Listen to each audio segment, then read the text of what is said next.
dalam semua aspek ini adalah kabar gembira bagi para guru.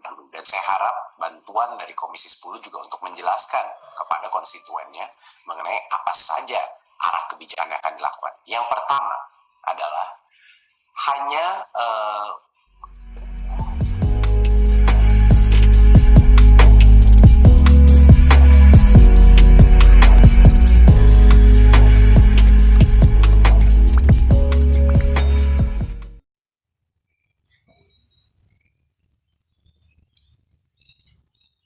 pengaturan RUU Sisdiknas mengenai kesejahteraan guru.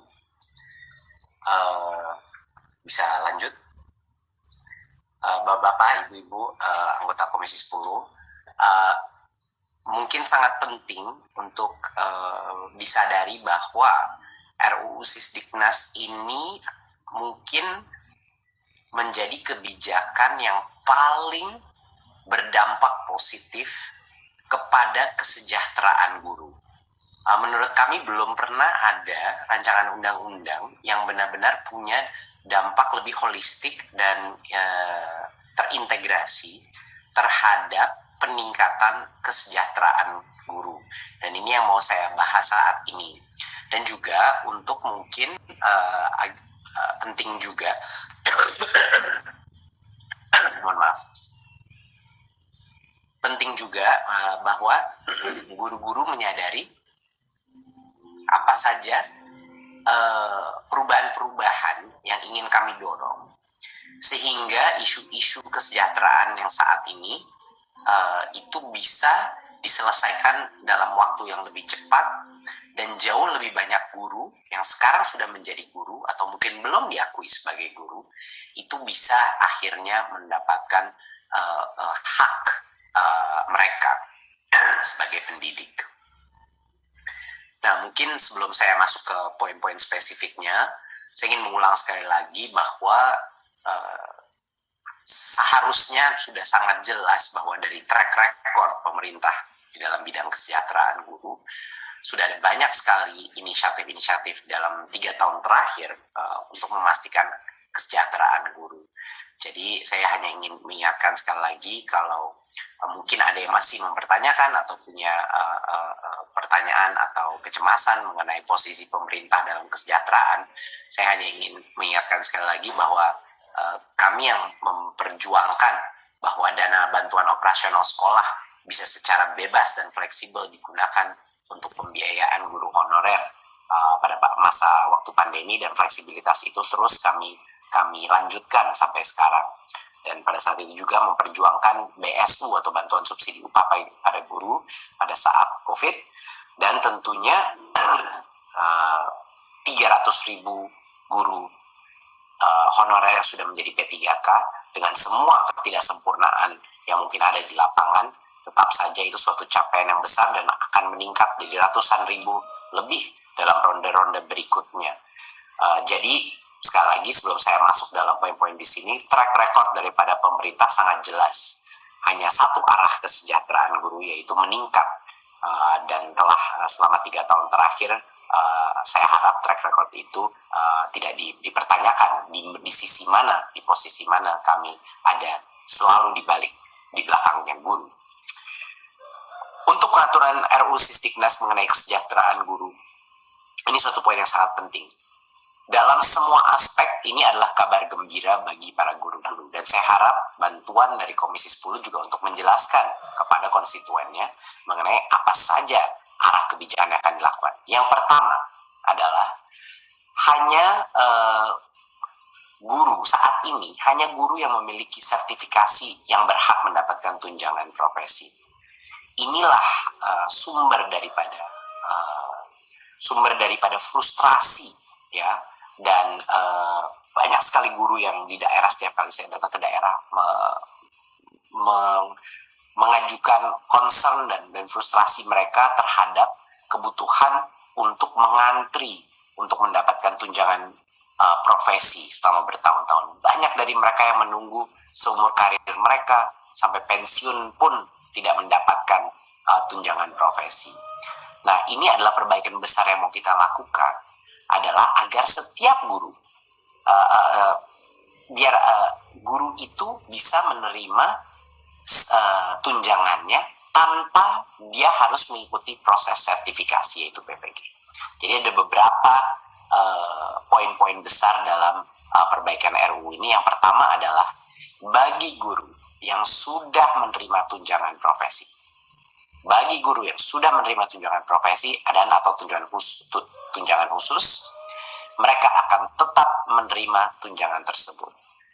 Jadi bagi guru-guru yang sekarang sudah lulus sertifikasi dan sudah mendapatkan tunjangan, tidak perlu khawatir sama sekali. Tetap akan menerima tunjangan sepanjang masih memenuhi persyaratan, ya. Dan untuk guru-guru yang sudah mengajar saat ini, ya ini yang selalu saya ketemu di daerah yang mengajar, tapi mereka belum tersertifikasi dan luar biasa kasihannya mereka menunggu terus antrean sertifikasi. Kami ingin memastikan bahwa guru ASN mendapatkan penghasilan yang layak dari gaji dan tunjangan mereka, dari tunjangan fungsional, tunjangan pengabdian berdasarkan undang-undang ASN, ya.